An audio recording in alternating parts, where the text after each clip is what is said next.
ಸಾಹಿತ್ಯ ಭೂಷಣಂ ತತಃ ಲಿಂಗ ಪೂಜಾ ಸದಾನಂದ ಮಂದೇ ಗುರು ಪಂಚಾಕ್ಷರಿ ಗುರುವರು ಮಂದೇ ಗುರು ಪಂಚಾಕ್ಷರಿ ಗುರುವರು ಸಮಾಜದ ಸಂಜೀವಿನಿ ಎನಿಸಿಕೊಂಡಿರುವ ಸಮಾಜದ ಹರಿಕಾರ ಆಗಿರುವ ಕಾವ್ಯನ್ನ ಬೆಳಕಿಗೆ ತಂದುಕೊಟ್ಟಿರುವಂಥ ಜಗತ್ತಿನ ಒಳಗ ಭಸ್ಮವನ್ನಾಗಲಿ ಕಾವ್ಯನ್ನಾಗಲಿ ಬಹಳ ಕಿಮ್ಮತ್ತು ಬಂದಿತ್ತು ಅಂದ್ರೆ ಅದು ಹಾನಗಲ್ ಕುಮಾರೇಶ್ವರದ ಆಶೀರ್ವಾದ ಅಂತ ಹೇಳ್ತೀವಿ ನಾವು.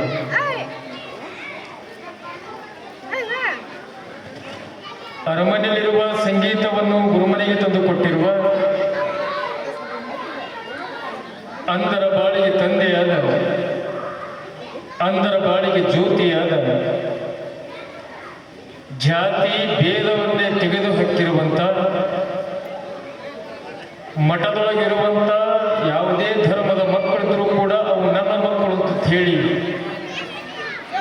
ವಿದ್ಯೆಯೊಂದಿಗೆ ಪ್ರಸಾದದೊಂದಿಗೆ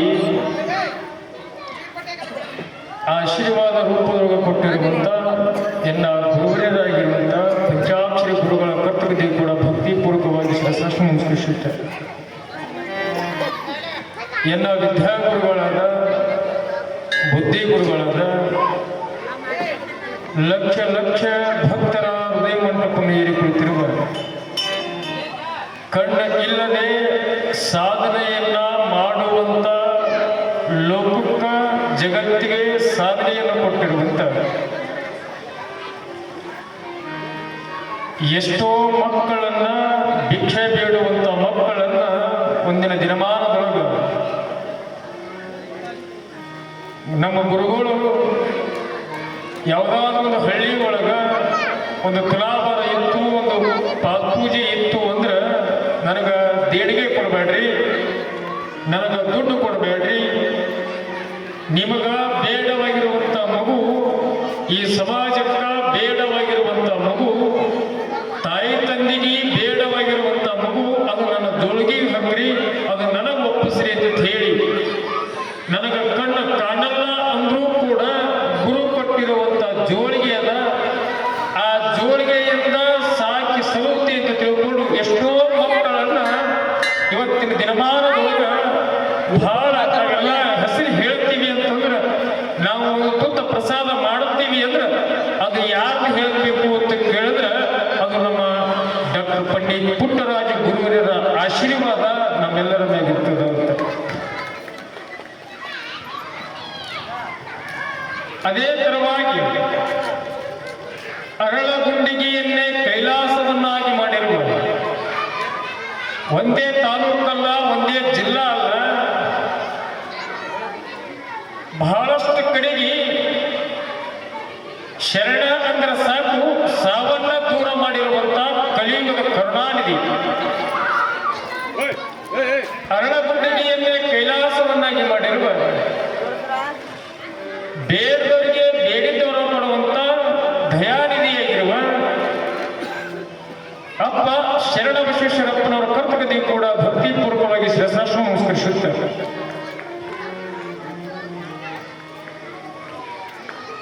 ಬೇರೆಯವರಿಗೆ ಬೇಡಿದವರು ಕೊಡುವಂತ ಕಾಮಧೇನು ಕಲ್ಪವೃಕ್ಷಿಯಾಗಿರುವ ಬಂಜೀರ ಪಾಲಿಗೆ ನಂದಾದೀಪನಾದ ಬಂಜೀರ ಪಾಲಿಗೆ ನಂದಾದೀಪನಾದ ಕಲಿಯುಗದ ಕರುಣಾನಿಧಿ ಎನಿಸಿಕೊಂಡಿರುವ ಅಪ್ಪ ಮಲ್ಲಿಕಾರ್ಜುನಪ್ಪನವರ ಕರ್ತವ್ಯದಲ್ಲಿ ಕೂಡ ಭಕ್ತಿಪೂರ್ವಕವಾಗಿ ಶಿರಸಾಷ್ಟಾಂಗ ನಮಸ್ಕರಿಸುತ್ತಾರೆ. ಈ ಪುರಾಣದ ಶಿವಶರಣಿಯಾಗಿರುವ ಸಾಕ್ಷಾತ್ ಮಲ್ಲಯ್ಯನನ್ನ ವರವನ್ನು ಪಡೆದುಕೊಂಡಿರುವಂತ ತಾಯಿ ಯಾವಾಗಲೂ ಕೂಡ ಪುತ್ರು ಮಲ್ಲಯ್ಯ, ನಿತ್ರು ಮಲ್ಲಯ್ಯ, ನಡೆದ್ರು ಮಲ್ಲಯ್ಯ, ನುಡಿದ್ರು ಮಲ್ಲಯ್ಯ, ಮಲ್ಲಯ್ಯ ಮಲ್ಲಯ್ಯ ಮಲ್ಲಯ್ಯ ಅಂತ ತಿಳ್ಕೊಂಡು ಜೀವಾಳವಾಗಿರುವಂತ ಶಿವಶರಣಿ ಹೇಮರೆಡ್ಡಿ ಮಲ್ಲಮ್ಮ ತಾಯಿಯ ಕರ್ತವ್ಯದಲ್ಲಿ ಕೂಡ ಭಕ್ತಿಪೂರ್ವಕವಾಗಿ ಶಿರಸಾಷ್ಟಾಂಗ ನಮಸ್ಕರಿಸುತ್ತಾರೆ. ಅದೇ ತರವಾಗಿ ಆತ್ಮೀಯ ಸುಗಮ ಸಂಗೀತ ಯುವ ಗಾಯಕರಾದ ಆಕಾಶವಾಣಿ ಕಲಾವಿದರಾದ ದೂರದರ್ಶನದ ಕಲಾವಿದರಾದ ಆತ್ಮೀಯ ಗುರುಬಂಧುಗಳಾದ ಹಿರಿಯರಾಗಿರುವಂಥ ನಮ್ಮ ಶಿವೈ ಸ್ವಾಮಿ ಜೇಟಿಗೂ ಕೂಡ ಶರಣಾರ್ಥಿ ಸಲ್ಲಿಸಿ ಅದೇ ತರವಾಗಿ ತಬಲಾ ಚತುರರಾದ ಆಕಾಶವಾಣಿ ಕಲಾವಿದರಾದ ದೂರದರ್ಶನದ ಕಲಾವಿದರಾದ ಆತ್ಮೀಯ ಗುರುಬಂಧುಗಳಾದ ನಮಗೆ ಬಹಳಷ್ಟು ಕಡೆಗೆ ನಮಗೆಲ್ಲ ಕೃಷ್ಣನ ನಮಗೆ ನಾವು ಒಂದು ಮಾತು ಹೇಳಿದ್ದೇವೆ ನಮ್ಮ ಮಠದ ಕಾರ್ಯಕ್ರಮದ ಕೃಷ್ಣ ಬರಬೇಕು ಅಂದಾಗ ಇವತ್ತು ಆತ 6 ತಿಂಗಳ ಅಚ್ಚಿ ಕಡೆಗೆ ಕಾರ್ಯಕ್ರಮ ಬುಕ್ ಆಗಿದ್ದು ಬಿಟ್ಟು ನಮ್ಮ ಮಠಕ್ಕೆ ಬರ್ತೀನಿ ಅಪ್ಪ ಅಂತ ತಿಳ್ಕೊಂಡು ಬಹಳ ಸಂತೋಷ ಆಯಿತು. ನಮ್ಮ ಕೃಷ್ಣವರು ಕೂಡ ಈ ನಮ್ಮ ಗ್ರಾಮಕ್ಕೆ ಅವರಿಗೂ ಕೂಡ ಶರಣಾರ್ಥಿ ಸಲ್ಲಿಸಿ ಅದೇ ಥರವಾಗಿ ಬಹಳ ಚಂದ ಭಕ್ತಿಯಿಂದ ನಂದಿ ಸೇವೆ ಮಾಡುವಂಥ ಆತ್ಮೀಯ ಹಿರಿಯರಾಗಿರುವಂಥ ಶಿಶುಣಪ್ಪಣ್ಣ ಜೊತೆಗೂ ಕೂಡ ಶರಣಾರ್ಥಿ ಸಲ್ಲಿಸಿ ಅದೇ ಥರವಾಗಿ ಅರಳಗುಂಡಿಗೆ ಒಳಗೆ ಎಲ್ಲ ಜನ್ಮಾಮೂರ್ತಿಗೂ ಕೂಡ ಶರಣಾರ್ಥಿ ಸಲ್ಲಿಸಿ ಹಾಗೂ ಬಹಳ ಚಂದ ಸೊಗಸಾಗಿ ನಮಗೆಲ್ಲ ಸೂತ್ರಧಾರ ಯಾರು ಅಂತ ಕೇಳಿದ್ರೆ ಮೈಕ್ ಸಿಸ್ಟಮ್ ಬರುತ್ತೆ ಹೋಯ್ತೀವಿ ನಾವು ಕಲಾವಿದರು. ನಮ್ಮದು ಏನೇ ಮಾತಾಡ್ಬೇಕಾದ್ರೆ ನಮ್ಮದೆಲ್ಲ ಇರುತ್ತಿದ್ದ ಆತನ ಹತ್ರ ಬಹಳ ಚಂದ ನಮ್ಮ ಸಂಗುವಣ್ಣ ಯಾಕಂದ್ರೆ ಅವ್ರ ಅಪ್ಪನ ಕಾಲು ಹಿಡಿದು ಕೂಡ ಏನೋ ಹುಟ್ಟಿದ್ದೇನೋ ಗೊತ್ತಿಲ್ಲ ಅವಾಗಿಗೂ ಕೂಡ ನಮ್ಗೆ ಅಲ್ಲಿನೂ ಕೂಡ ಮೈಕ್ ಹಚ್ಕೊತು ಬಂದಾರ ಟೆಂಟ್ ಕೊಟ್ಟು ಬಂದಾರ ಇಂದೂ ಕೂಡ ಬಿಟ್ಟಿಲ್ಲ ಅವರು. ಯಾಕಂದ್ರೆ ಅವರ ಭಕ್ತಿಗೂ ಕೂಡ ಅವರ ಮನೆತನಕ್ಕೂ ಕೂಡ ಆ ಬ್ರಹ್ಮರಾಮ ಮಲ್ಲಯ್ಯ ಶರಣ ಬಸವೇಶ್ವರ ಆಯುಷ್ಯರಿಗೆ ಕೊಟ್ಟುಕೊಳ್ಳಲಿ ಕೇಳ್ಕೊತ ಅವರಿಗೂ ಕೂಡ ಶರಣಾರ್ಥಿ ಸಲ್ಲಿಸಿ ಈ ವೇದಿಕೆ ಮುಂಭಾಗದೊಳಗೆ ಎಲ್ಲ ಆಶ್ಚರ್ಯರಾಗಿರುವಂಥ ಎಲ್ಲ ಧರ್ಮದ ಗುರುವರಿಗೂ ಶರಣ ಸದ್ಭಕ್ತರಿಗೂ ಕೂಡ ಶರಣಾರ್ಥಿ ಸಲ್ಲಿಸಿ ಈಗ ನಮ್ಮ ಗವಾಗಳ ಕಡೆಯಿಂದ ಒಂದು ಪ್ರಾತಃಗೀತೆ ಆದ ನಂತರ ಪುರಾಣದ ವಿಷಯಕ್ಕೆ ಬರೋಣ.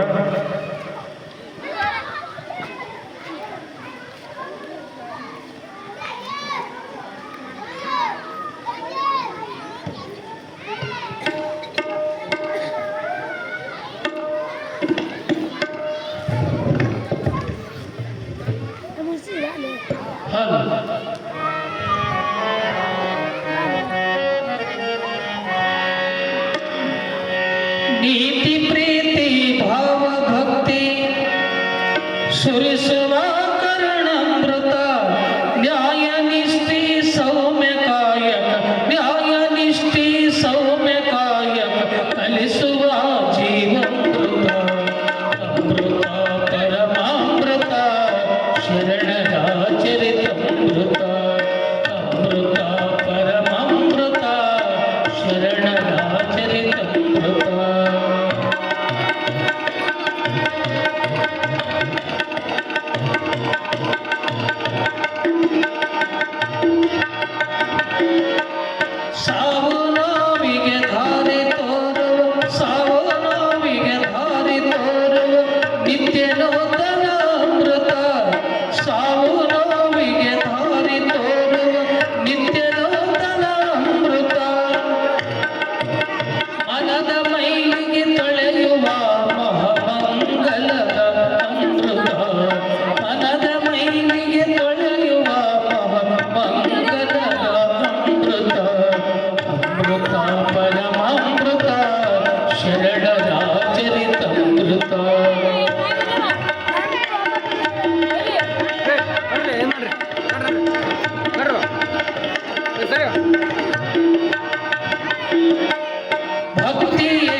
ಹೇಮರೆಡ್ಡಿ ಮಲ್ಲಮ್ಮ ತಾಯಿ ಪುರಾಣ. ಪುರಾಣ ಅಂದ್ರೆ ನಮ್ಮ ನಿಮ್ಮ ಜೀವನದಂತ ನಡೆದಿರುವಂತ ಪುರಾಣ. ನಾವು ನಮ್ಮ ಮನೆಯೊಳಗ ನಮ್ಮ ಮಕ್ಕಳಿಗೆ ನಾ ಹಂಗೆ ದುಡಿದೀನಿ ಹೇಗೆ ದುಡಿದೀನಿ ಅಂತೇಳಿ ನಮ್ಮ ಮಕ್ಕಳಿಗೆ ಕುಂದಿಸ್ಕೊಂಡು ಹೇಳ್ರಿ. ನಾವು ಏನು ಕೇಳ್ತೀವಿ ಅಂದ್ರೆ ನಮ್ಮ ಅಪ್ಪ ಮನೆಗೆ ಹೋದ್ರೆ ಸಾಕು ಇದೇ ಪುರಾಣ ಹೇಳ್ತಾನಂತ. ಅದು ಹಾಳ ಪುರಾಣ. ಆಳವಾಗಿ ಇಳಿ, ಇದರ ಮರ್ಮ ನೀ ತಿಳಿ ಅಂತ ಹೇಳ್ತಾರ.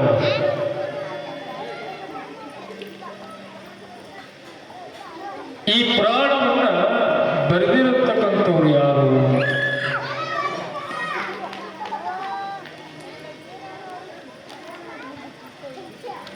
ಪುಟ್ಟಯ್ಯಜ್ಜನವರು ಎರಡು ಕಣ್ಣು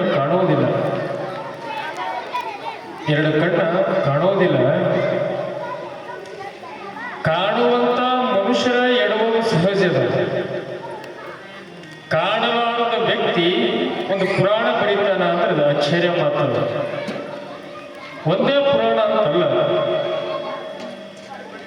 ಬಸವ ಪುರಾಣವೂ ಕೂಡ ಸಂಸ್ಕೃತದೊಳಗ ಬರೆದವರದಾರ, ಹಿಂದಿ ಒಳಗ ಬರೆದವರದಾರ, ಕನ್ನಡದೊಳಗ ಬರೆದವರು. ಪುಟ್ಟಯ್ಯಜ್ಜನವರು ಮೊದಲ ಏನು ಅಂತ ಕೇಳಿದ್ರೆ ಹೆಂಗದ ನೋಡ್ರಿ, ಗುರು ಶಿಷ್ಯಗಿರುವಂತ ಸಂಬಂಧ. ಎರಡು ಪಂಚಾಕ್ಷರಿ ಗುರುಗಳ ದಿನ.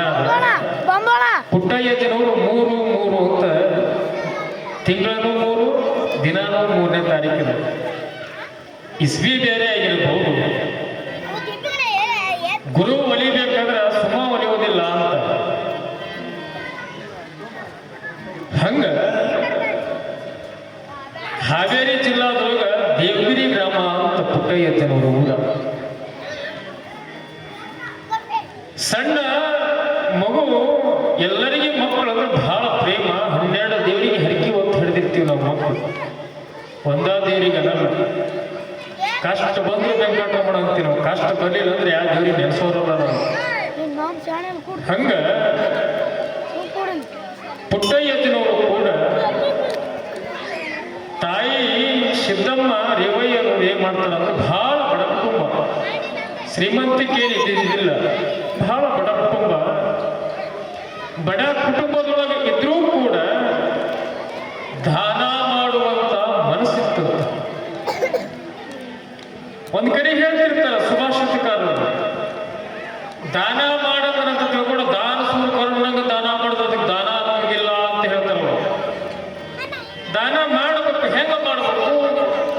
ದೀಪಕ್ಕ ಎಣ್ಣೆ ಹಾಕದಂಗಿರ್ಬೇಕಂತ. ದಾನ ಬಿಟ್ಟಿರಬಾರದು, ದಾನ ಕೊಟ್ಟಿರಬಹುದು. ಹಿಂಗೂ ಮಾಡ್ಬೇಕಂತ ಹೇಳ್ತಾರ. ಏನಾಗುತ್ತೆ ಅಂದ್ರೆ ಸಣ್ಣ ಮಗು, ಸಿದ್ದಮ್ಮ ತಾಯಿಗೆ ಸಣ್ಣ 12 ದೇವರಿಗೆ ಹರಕಿ ಹೊತ್ತು ಹಡೆದಿರುವಂತ ಮಗು, ಒಂದು ಗಂಡು ಮಗು ಜನ್ಮ ಕೊಟ್ಟಿದ್ದಾಳ. ಜನ್ಮ ಕೊಟ್ಟಿರುವಂತ ಸಂದರ್ಭದೊಳಗೆ ಏನಾಗುತ್ತೆ ಅಂತ ಕೊಡೋದಂದ್ರೆ, ಇಲ್ಲಿನೂ ಕೂಡ ಅಲ್ಲಮ ಪ್ರಭುದೇವರು ಹೇಳ್ತಾರೆ ಒಂದು ಕಡೆಗೆ. ಏನ್ ಹೇಳ್ತಾರ ಅಂದ್ರೆ, ಭೂಮಿ ನಿನ್ನದಲ್ಲ, ಹೇಮ ನಿನ್ನದಲ್ಲ, ಕಾಮಿನಿಯೂ ನಿನ್ನವಳಲ್ಲ, ನಿನ್ನೊಡವೆ ಎಂಬುದು ಜ್ಞಾನದ ರತ್ನ ನೋಡ, ಎಡಬಿಡದೆ ಅಲಂಕರಿಸಿದ ದುಡಿ ನಿನಗಿಂತ ಶ್ರೀಮಂತಿರಲ್ಲ ಕಾಣ ಭುವೇಶ್ವರ ಅಂತ. ಬಹಳ ಚಂದ. ಜೀವನಕ್ಕ ಸಂಸಾರಕ್ಕ ಹೆಂಗ ಜೋಡ್ಸ್ಯಾರ ಅಂದ್ರ, ಟ್ರೇನ್ ಹಳಿ ಜೋಡಿಸ್ದಂಗ, ಟ್ರೇನ್ ಡಬ್ಬಾ ಜೋಡಿಸ್ದಂಗ ಜೋಡಿಸ್ಯಾರ. ಭೂಮಿ ನಿನ್ನದಲ್ಲ, ಹೇಮ ನಿನ್ನದಲ್ಲ. ಜಗತ್ತಿನೊಳಗ ನಾವೆಲ್ಲ ಏನಂತೀವಿ ಅಂದ್ರ, ಬಹಳಷ್ಟು ಕಿಮ್ಮತ್ತಿನಾಗಿರ್ತಕ್ಕಂಥ ಭೂಮಿ ನಂದದ ಅಂತ ಹೇಳ್ತೀವಿ ನಾವು. ಇದು ನಂದಾದ ಭೂಮಿ ಅಂತ ಹೇಳ್ತೀವಿ ನಾವು. ಈ ಭೂಮಿ ನಂದದ ಅಂತ ಹೇಳ್ಬೇಕಾದ್ರ ಭೂಮಿ ತಾಯಿ ಹೇಳ್ತಾಳ ಏನಂತ, ಹೇ ಮಾರಯ್ಯ, ನಿನ್ನಂತರು ಸಾವಿರ ಮಂದಿ ಬಂದು ಹೋಗ್ಯಾರ, ನನಗೇನು ತಗೊಂಡು ಹೋಗಿಲ್ಲ, ಎಲ್ಲ ನನ್ನ ಮಡಿಯೊಳಗಾದಾರ. ಯಾಕ್ರಿ? ಎಲ್ಲ ನನ್ನ ಮಡಿಯೊಳಗಾದಾರ. ನಂದು ನಂದು ಅನಬಾಡ. ಭೂಮಿ ನಿನ್ನದಲ್ಲ, ಹೇಮ ನಿನ್ನದಲ್ಲ, ಬಂಗಾರ ನಿನ್ನದಲ್ಲ.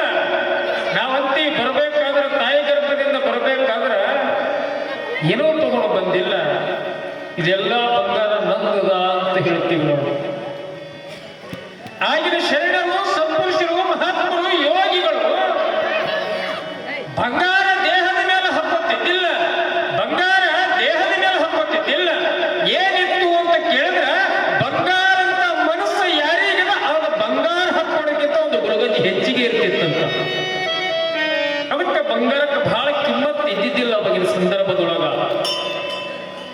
ಈಗ ಬಂಗಾರ ಅಂತ ಮನಸ್ಸ ದೇಹದೊಳಗೆ ಇಲ್ಲ, ಬಂಗಾರ ಬಹಳ ಎತ್ತರ ಹೋಗಿ ನಿಂತದ.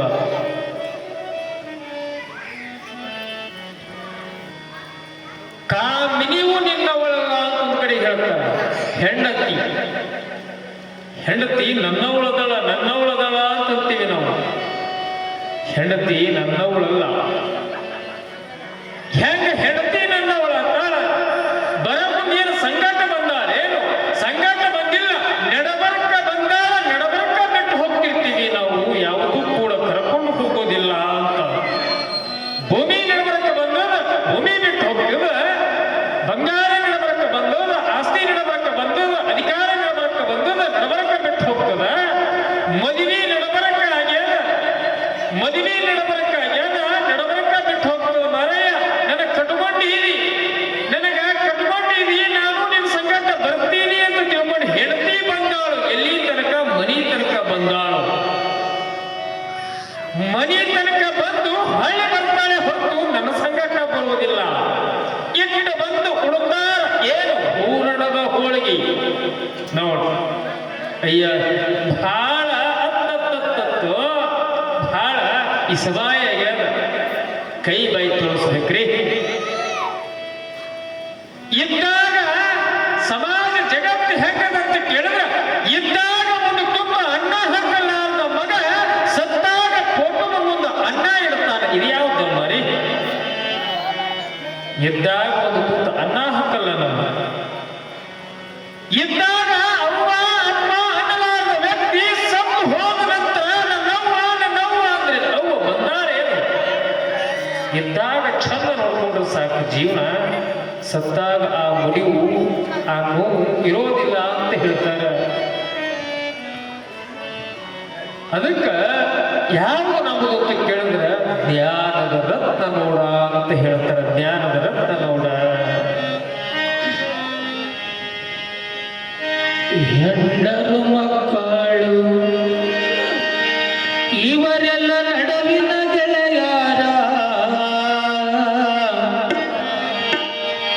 ಹೆಂಡರು ಮಕ್ಕಳು ಇವರೆಲ್ಲ ನಡುವಿನ ಗೆಳೆಯಾರ. ಸತ್ತಾಗ ಅಳತಾರ, ಇವರೇನು ಸಂಗಟ ಬರ್ತಾರ. ಮಾಯದ ಸಂಸಾರ ಇದು ದುಃಖದ ಬಾಜಾರ. ಮಾಯದ ಸಂಸಾರ ಇದು ದುಃಖದ ಬಾಜಾರ. ಸಂಸಾರದ ಸಾರ ತಿಳಿದು ಮಾಡೋ ನಿ ವಿಚಾರ. ಸಂಸಾರದ ಸಾರ ತಿಳಿದು ಮಾಡಪ್ಪ ವಿಚಾರ.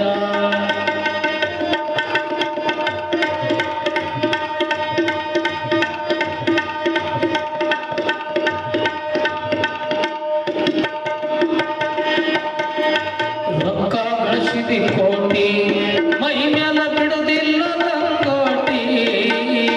ರೊಕ್ಕ ಗಳಿಸಿದಿ ಕೋಟಿ, ಮೈ ಮ್ಯಾಲ ಬಿಡುದಿಲ್ಲ ಲಂಗೋಟಿ.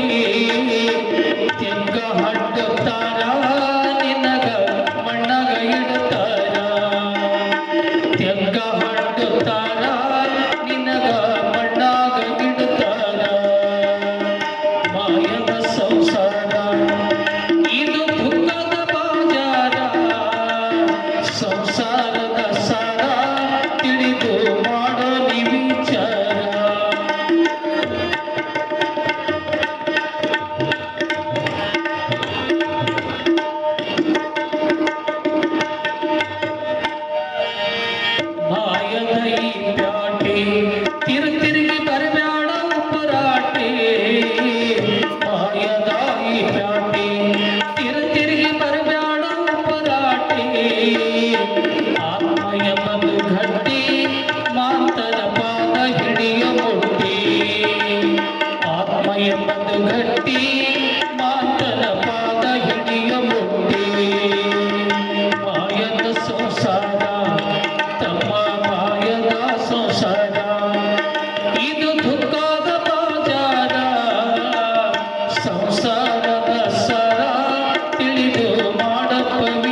ಅರಿವಿ ಬಿಡಲ್ಲ ಅಂತ.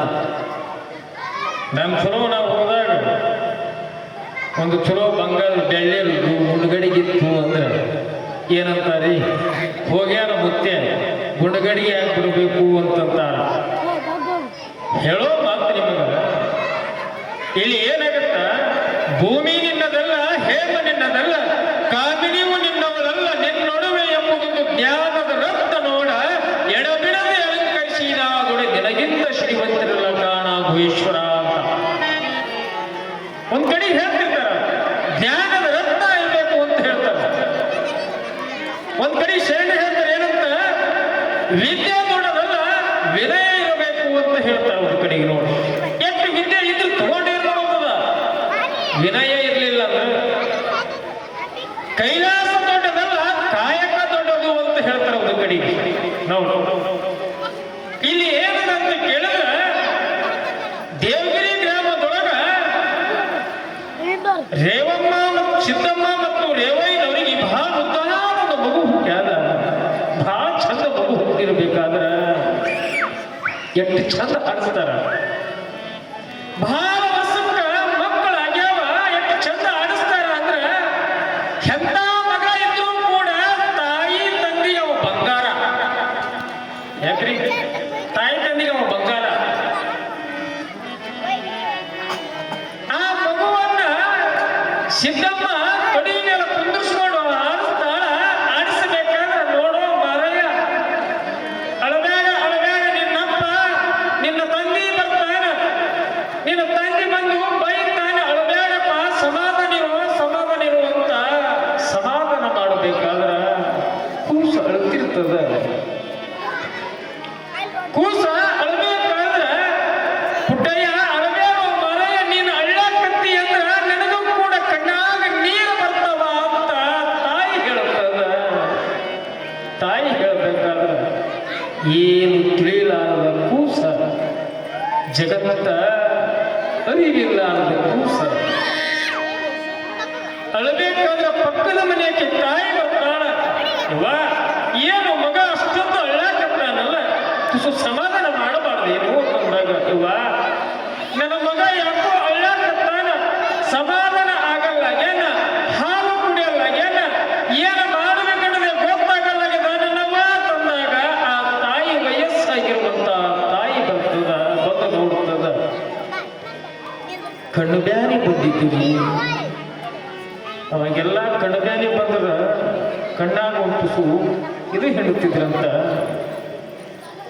ಆ ಖುಷಿಗೆ ಕಣ್ಣು ಬ್ಯಾನಿ ಬಂದಿರ್ಬೇಕಾದ್ರೆ ತಾಯಿ ಅಂತಾಳ, ಇವ ನಿನ್ನ ಮಗನಿಗೆ ಕಣ್ಣು ನೋವಾಗತ್ತವ, ಅದಕ್ಕ ಕಣ್ಣಾಗ ಒಂದೇಳು, ಅತ್ತಿ ಕಡೆ ಕಣ್ಣಾಗ ಒಂದು, ಇತ್ತ ಕಡೆ ಕಣ್ಣಾಗ ಒಂದು ಒಂದೇಳು ತುಳಸಿ ಹೊಳ ಬಿಡಬಾರ್ದೇನು ಅಂತ ಕೇಳ್ತಾಳ. ತುಳಸಿ ಹೊಳ ಬಿಡಬಾರ್ದೇನು ಅಂತಂದಾಗ, ಇವ ನನ್ನ ಮಗನಿಗೆ ಏನೂ ಆಗಲ್ಲ ಅಂತ ತಾಯಿ ಅಂತಾಳ.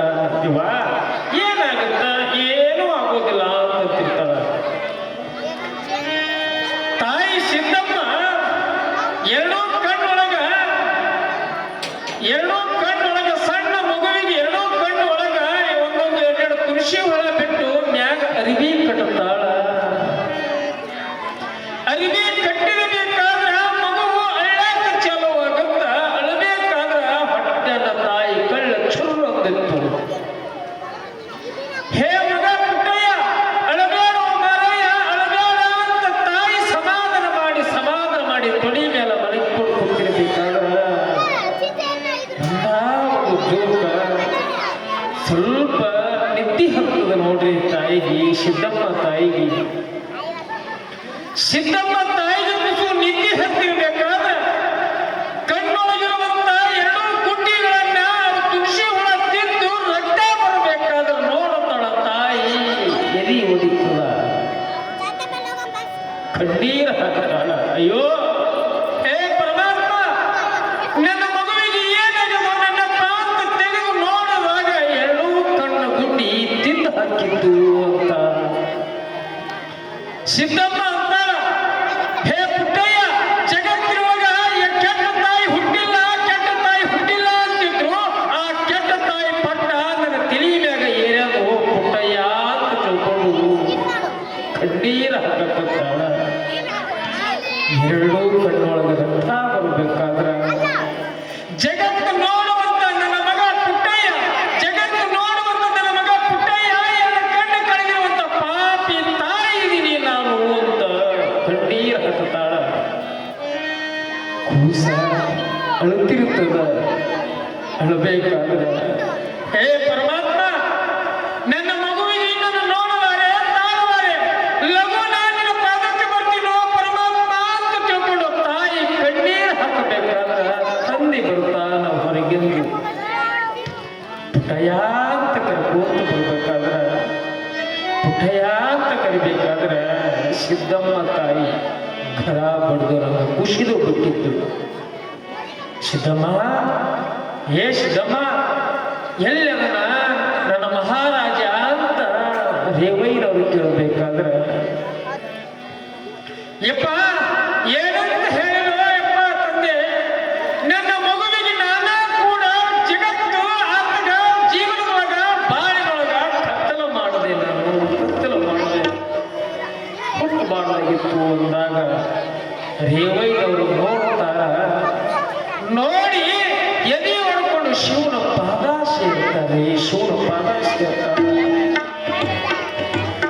ಒಂದು ಕಡೆಗೆ ಮಗುವಿಗೆ ಕಣ್ಣು ಕಳೆದಕ್ಕೆ ಕಣ್ಣೀರು ಹಾಕಬೇಕು, ಏನು ಪತಿರಾಯ ಶಿವನ ಪಾದ ಸೇರಿದಕ್ಕೆ ಕಣ್ಣೀರು ಹಾಕಬೇಕ್ರಿ.